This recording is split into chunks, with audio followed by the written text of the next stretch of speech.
শুভ সন্ধ্যা। আজকে শনিবার 14ই ডিসেম্বর 2024। বাকচক্রের নতুন পথ চলা বিবেকানন্দ ঘরে ঘরের আজকে 188তম 188th সাপ্তাহিক ধারাবাহিক বক্তৃতামালায় আপনাদের সকলকে সাদর অভ্যর্থনা ও আমন্ত্রণ জানিয়ে আজকে আমাদের অনুষ্ঠান শুরু করছি। অনুষ্ঠানের বিষয় এবং বক্তা অপরিবর্তিত। বক্তা শ্রী তরুণ গোস্বামী এবং বিষয় স্বামী বিবেকানন্দ। বক্তার পরিচয় নিষ্প্রয়োজন এবং বিষয়ের বিশেষ বিস্তারিত বিবরণ আমার পক্ষে দেওয়াটা সমীচীন হবে না, কেননা যিনি বলছেন তার মুখ দিয়ে শুনুন, তিনি ভালো বলতে পারবেন। সুতরাং আর সময় নষ্ট না করে আসুন আমাদের পরিচিত প্রার্থনা সঙ্গীত এবং রবীন্দ্রসঙ্গীত, যেটা গেয়েছেন আমাদেরই বাকচক্রের পরিচালক মণ্ডলীর সিনিয়র মোস্ট সদস্য শ্রী রমেশচন্দ্র বন্দ্যোপাধ্যায়, সেই গানটা শুনে আমাদের অনুষ্ঠান শুরু করি। ভালো থাকবে। নমস্কার।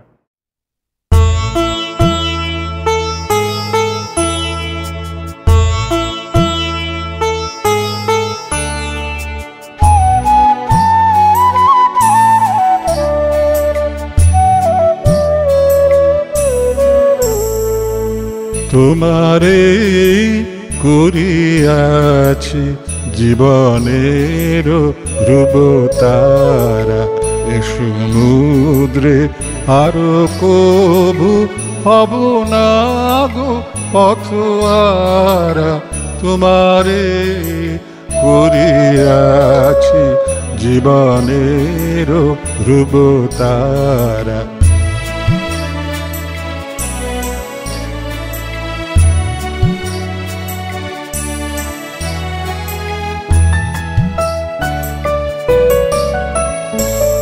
যেথায় আমি যাই না গো তুমি প্রকাশিত থাকো, যেথায় আমি যাই না গো তুমি প্রকাশিত থাকো। অকুল নয়ন জলে ঢালো গো কিরণ ধারা। তোমারে করিয়াছি জীবনের ধ্রুবতারা।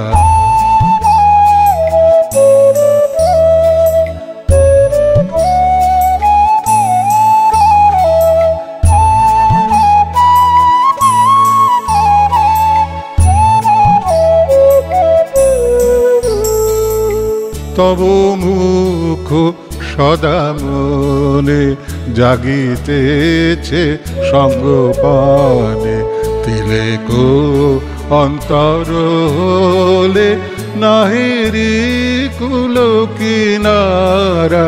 তব মুখ সদা মনে জাগিতেছে সঙ্গপানে, তিলেকো অন্তর হলে নাহেরি কুল কিনারা। কখনো বিপথে যদি ভ্রমিতে চায় হৃদি, কখনো বিপথে যদি ভ্রমিতে চায় হৃদি, অমনীয় মুখ হেরি শরমে যে হয় সারা। তোমারে করিয়াছি জীবনের ধ্রুবতারা, এ সমুদ্রে আরো কবু হব না গো পথহারা। তোমারে করিয়াছি জীবনের ধ্রুবতারা।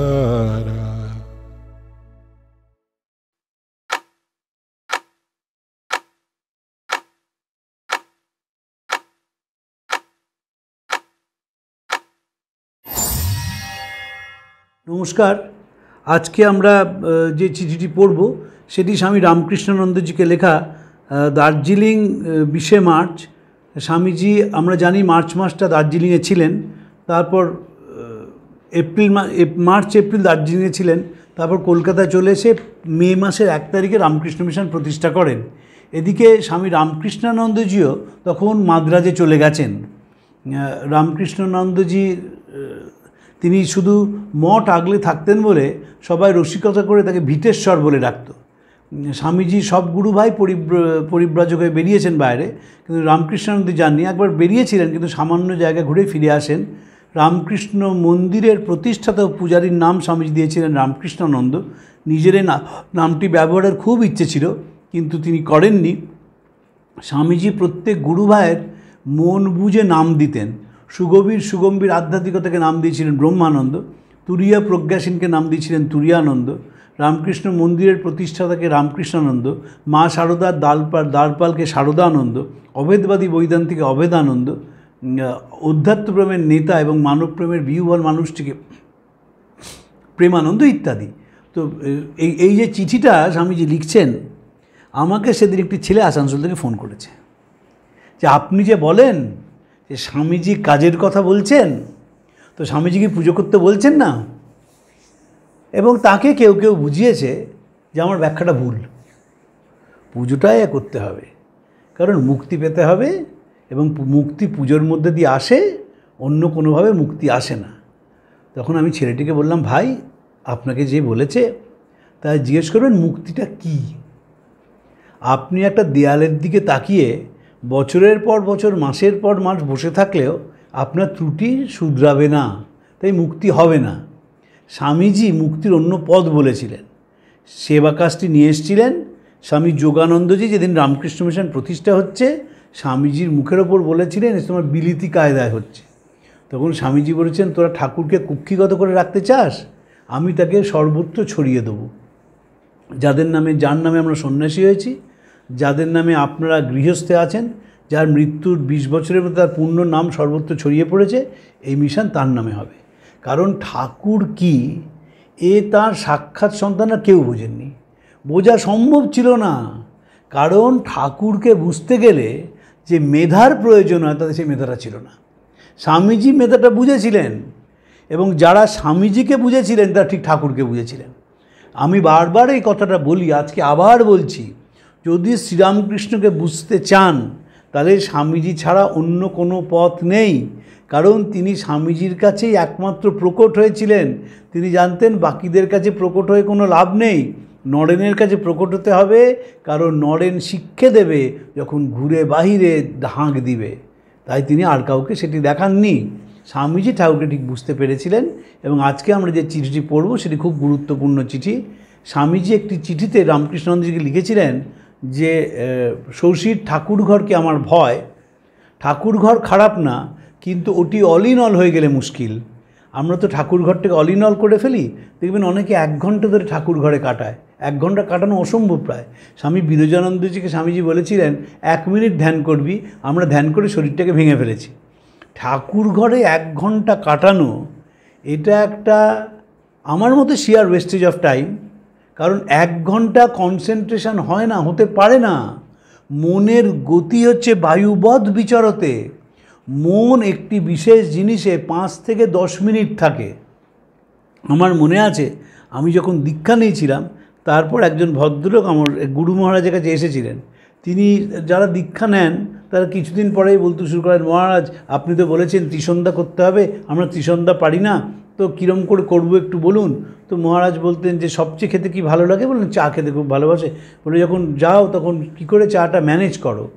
তখন তারা বলতে, হ্যাঁ মহারাজ ম্যানেজটা করে ফেলি ঠিক। তখন মহারাজ বলতেন যে তাহলে এই ম্যানেজ করার মতো করেই জব ধ্যান করতে হবে। একজন শুধু বলেছিলেন, মহারাজ আপনি যে জব ধ্যানের কথা বলেছেন এটা খুব উপকার দিয়েছে। মহারাজ বললেন কীরকম উপকার দিয়েছে? তখন তিনি বলছেন যে আপনি তো জব করতে বলেছেন, আমি যেই চুপ করে জব করতে বসি আমার তাদের মুখগুলো মনে পড়ে যায় যারা টাকা নিয়ে ফেরত দেয়নি। তো আগে দীক্ষার অনেক ভালো হতো। ওই যে কনসেন্ট্রেশন করছে যে নিজের মধ্যে একটু আছে, তাতেই তার এই লাভটা হয়েছে।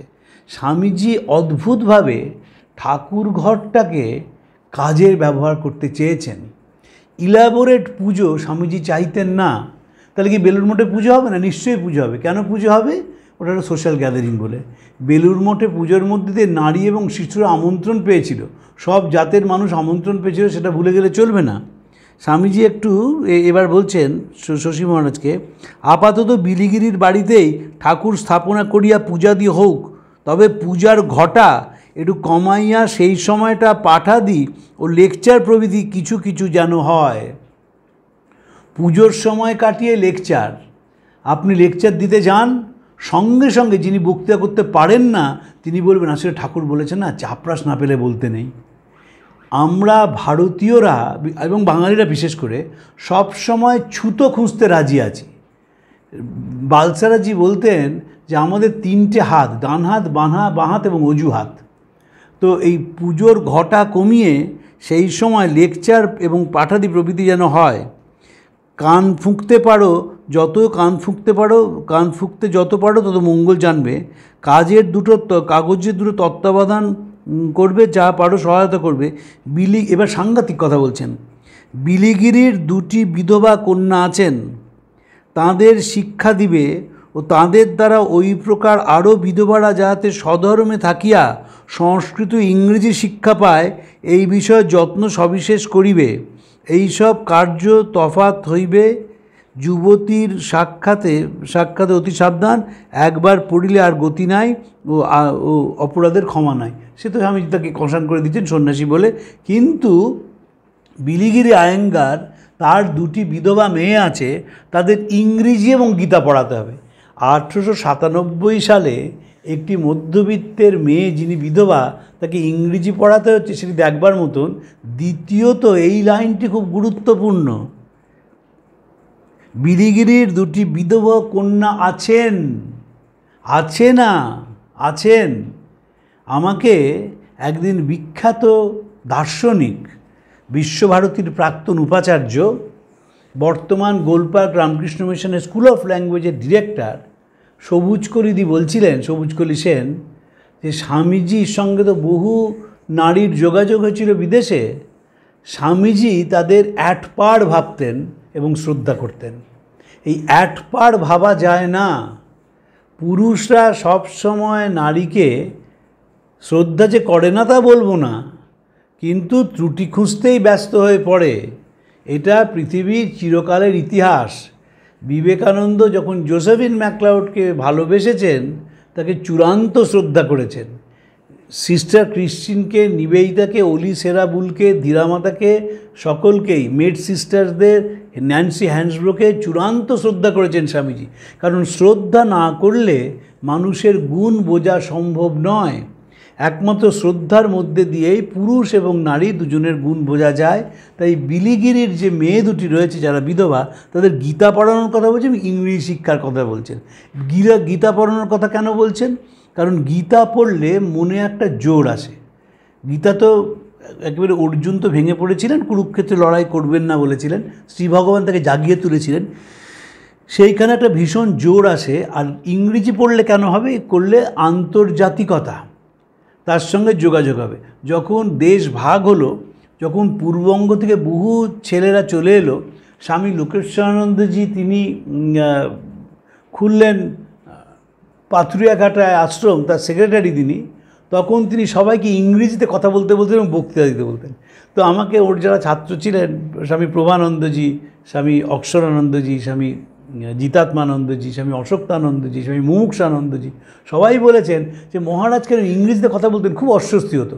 মাঝে মাঝে বলতো তোমরা একটু ইংরেজিতে নিজের মধ্যে কথা বলো, আমি শুনবো। আর তারা লজ্জায় মাথা কাটা যেত, কী ইংরেজিতে কথা বলবো নিজেদের মধ্যে। তারপর মাঝে মাঝে কোনো বিশেষ ওকেশানে, ধরুন স্বামীজির জন্মতিথি বা স্বামীজির জন্মদিন, ওদের একটু ইংরেজিতে বক্তৃতা দাও। মহারাজের বারবার মনে হতো যে ইংরেজিটা শেখানো দরকার। যখন 1963 সালে স্বামীজির জন্ম শতবর্ষ হচ্ছে, তখন স্বামী রঙ্গনাথানন্দ যে হায়দ্রাবাদে আছেন, তাকে একজোড়া ডাক্তার দম্পতি, আর চোখের ডাক্তার, তারা বলেছিলেন যে মহারাজ আমরা একটা কিছু করতে চাই, কিন্তু ভয় হয়, আমার তো 2টো বাচ্চা রয়েছে, তাদের তো দেখাশোনা করতে হয়, তা কী করে বড় কাজ করব। মহারাজ তাদের বলেন যে তোমরা তো চোখের ডাক্তার, অন্ধত্ব একটা বড় সমস্যা আমাদের দেশে, তোমরা অন্ধদের জন্য একটা প্রতিষ্ঠান খোলো না কেন। তাঁরা সেই অন্ধদের জন্য প্রতিষ্ঠান খুলেছিলেন দেবনার হাই স্কুল। ভারতবর্ষে অন্ধদের এখনও সবচেয়ে বড় শিক্ষা প্রতিষ্ঠান, এবং যতই যারা ফিজিক্যালি চ্যালেঞ্জ, তাদের যত অলিম্পিক হয়, তারা ভালো ভালো ব্যাংকের চাকরি সব ওইখান থেকেই হয়। 1963 সালে রঙ্গনাথনজি বলেছিলেন যে স্থানীয় ভাষায় পড়াশোনা হবে না, medium of instructions of English, এবং ইংরেজিতে কথা বলতে হবে। তখন তারা অবাক হয়ে গিয়েছিলেন যে সব স্কুলে তো স্থানীয় ভাষাতেই পড়ানো হয়, তেলেগুতে পড়ানো হয়, হঠাৎ ইংরেজি হবে কেন? মনে হচ্ছে না, তোমাকে সবসময় মনে রাখতে হবে যে তোমাকে আন্তর্জাতিক মঞ্চে পৌঁছাতে হবে। তো দেবনার হাই স্কুল আমি দেখে এসেছি, কি বিশাল স্কুল সেকেন্দ্রাবাদে, এবং সেখানে যারা অন্ধ রয়েছেন তারা যে কীভাবে শিক্ষা লাভ করেন, এখনও করে চলেছেন, সেটি দেখবার মতন। HSBC ব্যাংকের সম্প্রতিও যিনি ভাইস প্রেসিডেন্ট ছিলেন, তিনি একজন চোখের দিক থেকে প্রতিবন্ধক মহিলা, কিন্তু তিনি কি অসাধারণ কাজ করতেন আমি দেখেছি। তিনি পুরো কম্পিউটার থেকে শুরু সব কিছু ব্রেলে কন্ট্রোল করতে পারতেন, এবং এটা দেখবার জিনিস। তো স্বামীজিও সেখানে বলছেন,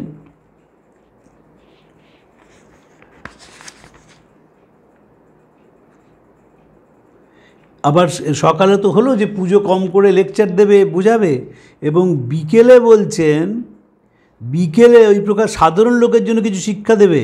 এই প্রকারে ধীরে ধীরে পর্বতমুনি লঙ্ঘয়েত। মানে চিন্তা করা যায় না যে বিকেলেও লেকচার দিতে হবে। এবং জানেন তো, এখন যাদের মোটিভেশনাল ট্রেনিং বলে, এই স্বামীজি মোটিভেশনাল ট্রেনিংটা দিতেন। কী ট্রেনিং? নিজে গুরুর কথা তো বলতেন না, এরা তো গুরুর কথা বলবে না, রামকৃষ্ণের কথা তো বলবে না, তার ভাবের কথা বলবে।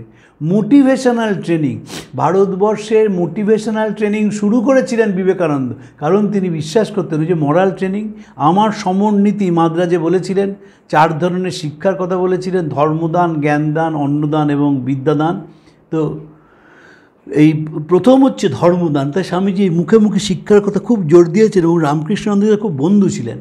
স্বামীজি যাদের অভিন্ন হৃদয়সু লিখতেন, তার মধ্যে রামকৃষ্ণানন্দজি একজন। তিনি স্বামীজিকে বুঝেছিলেন যখন তিনি মাদ্রাজে চলে যান, এবং স্বামীজি যখন তার শরীর চলে যায় স্বামীজির 1902 সালের 4 জুলাই, তখন শশী মহারাজ দেখেন স্বামীজির সামনে দাঁড়িয়ে আছেন এবং বলছেন, Shashi, I simply spat my body out, শরীরটাকে থুতু করে ফেলে দিয়ে চলে যাচ্ছি। পরের দিন টেলিগ্রাম এলো যে ওই সময় স্বামীজি মারা গেছেন। খুব ভালোবাসেন শশী মহারাজকে। দুইজন তো তারা ভাই ছিলেন, আত্মীয়তা ছিল তাদের, স্বামী শারদানন্দজি এবং স্বামী রামকৃষ্ণানন্দজি। তো শরৎ শশী সবাই বলতো, অসাধারণ মানুষ ছিলেন। যখন বেলুড় মঠে পুজো হতো, বড়নগর মঠে, আলমবাজার মঠে, তখন এই শশী মহারাজের বাবাই ঈশ্বরচন্দ্র চক্রবর্তী, তিনি তন্ত্রধারকের ভূমিকা পালন করতেন। অত্যন্ত ধার্মিক পরিবার ছিলেন শশী মহারাজ, এবং শশী মহারাজ অসাধারণ কাজ করেছিলেন মাদ্রাসে যদি কখনো যান এবং মাইলাপুরে যদি তার মঠের আকার দেখেন, তাহলে বুঝবেন যে শশী মহারাজ কী কাজ করেছিলেন। মনে রাখতে হবে যে মাদ্রাজিরা তো এমনিতে ভীষণ গোঁড়া হয় এবং ভাষাটাও জানতে হয়। শশী মহারাজ সে ভাষাটি রপ্ত করে ফেলেছিলেন, ভাষাটি রপ্ত করে ফেলে তাদের মধ্যে কাজ করেছিলেন। যারা সাধারণ মানুষ তাদের মধ্যে বিপুল কাজ করেছিলেন মাদ্রাজে, এবং স্বামীজি অত্যন্ত খুশি হয়েছিলেন যে শশী মহারাজ কাজ করতে শুরু করেছেন। যখন তিনি শশী মহারাজকে বললেন মাদ্রাজে যেতে হবে, তখন শশী মহারাজ একবারও প্রতিবাদ করেননি, চলে গিয়েছিলেন। আবার বলছি, সালটা কিন্তু 1897। এখনও বহু লোককে শুনি বলতে যে ম্যাড্রাসে পোস্টিং হয়েছিল, খাওয়াটা পছন্দ হলো না, চলে এলাম। বহু লোকে বলে যে খাওয়াটা পছন্দ হলো না, সব কিছুর মধ্যে নারকেল রয়েছে, সব কিছুর মধ্যে খুব টক রয়েছে ইত্যাদি। কিন্তু শশী মহারাজ না বলার কোনো জায়গায় ছিলেন না। কাকে না বলবেন? না বলতে গেলে স্বামীজিকে না বলতে হয়। ফলে তিনি সেটাকে নিয়েছিলেন, এবং এটা নির্বাসন নয়, এটা নিজের সঙ্গে নিজের পরিচয়টা আরও সূক্ষ্ম থেকে সূক্ষ্মতর হয়েছিল। একদিন তিনি খাবার জোগাড় করতে পারেননি, ঠাকুরের ভোগের সময় হয়ে যাচ্ছে, শেষে সমুদ্রের ধার থেকে গরম বালি এনে সেটাই ঠাকুরকে দিয়েছিলেন। বলেছিলেন যে আপনি তো সব জানেন, আজকে প্রসাদের ভোগেই গরম বালিটাই খান। এই যে তার যে সিনসিয়ারিটি ছিল, সেটা দেখবার মতন। তাই স্বামী থেকে ভীষণ স্নেহ করতেন এবং অত্যন্ত ভালোবাসতেন। পরম শুদ্ধ ভাব যেন সর্বদা রক্ষিত হয়, গুণাক্ষরেও যেন বামাচার না আসে। বাকি প্রভুর সকল বুদ্ধি দিবেন, ভয় নাই। বিড়িগিরিকে আমার বিশেষ দণ্ডবত ও আলিঙ্গনাদি দিবে। এই প্রকার সকল ভক্তদের আমার প্রণামাদি দিও। আমার রোগ অনেকটা এক্ষণে শান্ত হইয়াছে, একেবারে সারিয়া গেলেও যাইতে পারে প্রভুর ইচ্ছা। আমার ভালোবাসা, নমস্কার, আশীর্বাদই জানিবে কিমধিকতি বিবেকানন্দ। এই যে বারবার স্বামীজি বলছেন যে বামাচার থেকে সাবধান, কেন বলছেন? ভারতবর্ষটা ঘুরেছিলেন তো, ভারতবর্ষ ঘোরার ফলে বহু সন্ন্যাসী প্রতিষ্ঠানে কিভাবে বামাচার ঢুকে গেছে তিনি সেটা দেখেছিলেন। আমরাও জানি এলোকেশীর যে মামলা হয়েছিল, তারকেশ্বরের মহন্তর যে ফাঁসি হয়েছিল, সেটাও কিন্তু কদর্য বামাচারের জন্যে। এবং এইটা স্বামীজি বারবার মনে করেছেন, এর থেকে বাঁচার একমাত্র উপায় হচ্ছে যদি কোনো মানুষ নিরলস কাজের মধ্যে থাকে। কাজের মধ্যে থাকলে আর অন্য কোনো দিকে নজর যায় না, তার কারণ সে কাজটাকেই উপাসনা বলে মনে করে। যারা কাজের মধ্যে নেই, যারা অলস, যারা নানা রকমভাবে শুধু মুখে কথা বলে যাচ্ছে, তাদের মধ্যে এই ভাবগুলো জেগে ওঠে, এবং যখনই জেগে ওঠে তখনই যে কোনো প্রতিষ্ঠানের পক্ষে সেটি ভীষণ খারাপ হয়। দেখবেন সারদা মা যখন চিঠি লিখছেন স্বামী বিমলানন্দজিকে, মিসেস সেভিয়ারের মায়াবতীর মঠ, সেখানেও বলছেন মেয়ে মানুষের মঠ সাবধানে থাকবে। তার কারণ হচ্ছে একটাই, যে আত্মায় লিঙ্গভেদ নেই। এটা বুঝতে গেলে যে সীমাহীন কাজের মধ্যে মানুষকে থাকতে হয়, মানুষের প্রতি যে শ্রদ্ধা তৈরি হয়, সেই শ্রদ্ধাটি না আসলে বিপদের সম্ভাবনা প্রবল। ঠাকুর তন্ত্র সাধনা নিয়ে একটি কথা বলেছিলেন যে বাড়িতে সব দরজাই আছে, কিন্তু বাথরুমের দরজাটি বাড়িতে না ঢোকাই ভালো। আবার স্বামীজি চিঠি লিখছেন হরিপদ মিত্রকে যে মনে রাখতে হবে তন্ত্র সাধনা মানে মদ ভাঙ মেয়ে ছেলে নয়। তন্ত্র সাধনা মানে যে নারীর মধ্যে বিশ্ব চরাচরকে দেখা, যে দেখতে পারে সেই যথার্থ তান্ত্রিক, কিন্তু দেখার চোখটা ভীষণ ডিফিকাল্ট তৈরি হওয়া। কী হয়, আমাদের সাধারণ মানুষ পার্সোনাল রিলেশনশিপ ডেভেলপ করে এবং 12টা বেড়ে যায় যে কোনো প্রতিষ্ঠানের। যেহেতু এরা সকলেই তখন কম বয়স, স্বামীজির যখন এই চিঠি লিখছেন তখন স্বামীজি 34 বছর বয়স, শশী মহারাজেরও তো 34 বছর বয়স। ভাবার তো কোনো কারণ নেই যে একজন 60 বছরের মানুষ একজন 60 বছরের মানুষকে চিঠি লিখছে। একটি 34 বছরের ছেলে একটি 34 বছরের ছেলেকে চিঠি লিখছে, এবং যে ছেলেটি চিঠি লিখছে সেই ছেলেটির মাথায় অর্গানাইজেশন ঢুকে গেছে। এই ঘটনার মাসখানেকের মধ্যে তিনি একটা অর্গানাইজেশন তৈরি করবেন। তখনও তো দেখেছেন তো বিলিগিরির বাড়িতে ঠাকুরের মঠ তৈরি হচ্ছে, বিলিগিরি আয়েঙ্গারের বাড়িতে। তার কারণ নিজস্ব রামকৃষ্ণ মিশনের জমি তখন নেই মাদ্রাজে। স্বামীজি আগের চিঠি আমি পড়েছিলাম, আপনাদের হয়তো স্মরণে আছে, যে স্বামীজি কলকাতা এবং মাদ্রাজে দুটো মঠ করতে চেয়েছিলেন। তার কারণ হচ্ছে এই দুটো জায়গার মধ্যে দিয়েই কাজ শুরু তিনি করতে চেয়েছেন, এবং সেখানে স্বামীজি বারবার বলেছিলেন যে কিছু হিংসুটে এবং নির্দয় প্রকৃতির মানুষ আছে যারা আমার কাজকে বারবার পণ্ড করতে চায়। অলি সেরাবুলকে চিঠি লিখেছিলেন গত সপ্তাহে, যদি আপনারা মনে থেকে থাকে তাহলে সেটা আপনারা জানবেন। আর স্বামীজি চিঠি লিখছেন এমএন ব্যানার্জির বাড়ি থেকে। তিনি অ্যাকাউন্টেন্ট জেনারেল ছিলেন, তিনি খুব গুণের মানুষ ছিলেন। এই এমএন ব্যানার্জির সঙ্গে স্বামীজির অদ্ভুত ঘটনা ঘটেছিল। যখন স্বামীজি দ্বিতীয়বার বিদেশ থেকে ফেরেন তখন কাউকে জানাননি ভারতবর্ষে ফিরে আসছেন, কাউকে জানাননি, গুরু ভাইরা কেউ জানত না। স্বামীজি বম্বে পোর্টে নেমে ট্রেনে করে কলকাতায় আসছেন। হঠাৎ এমএন ব্যানার্জি স্বামীজিকে ট্রেনের মধ্যে দেখে ফেলেন। দেখে তাঁরও মনে হয়নি এটা স্বামীজি, ভেবেছেন স্বামীজির মতো দেখতে অন্য কেউ, কারণ স্বামীজির তো পরনে স্যুট, বুঝতে পারেননি তিনি। দুজনের দিকে তাকিয়ে আছেন, কেউ কথা বলছে না কারোর সঙ্গে। তারপরে কথা বলেছিলেন। স্বামীজি কিন্তু গেরুয়া পোশাক পাগড়ি পরে ভারতবর্ষে আসেননি, এসেছিলেন স্যুট পরে, এবং সেটা শীতকাল। সে স্যুট পরেই হাওড়া স্টেশনে নেমে ঘোড়ার গাড়ি করে মালপত্র নিয়ে বেলুড় মঠে পৌঁছেছিলেন। এই নিয়ে নানা লোকের নানা মত আছে। আজকে সেই মত নিয়ে আলোচনার সময় না, তাহলে আমিও মত নিয়ে আলোচনা করতাম যে কেন স্বামীজি কাউকে না জানিয়ে ফিরে এলেন।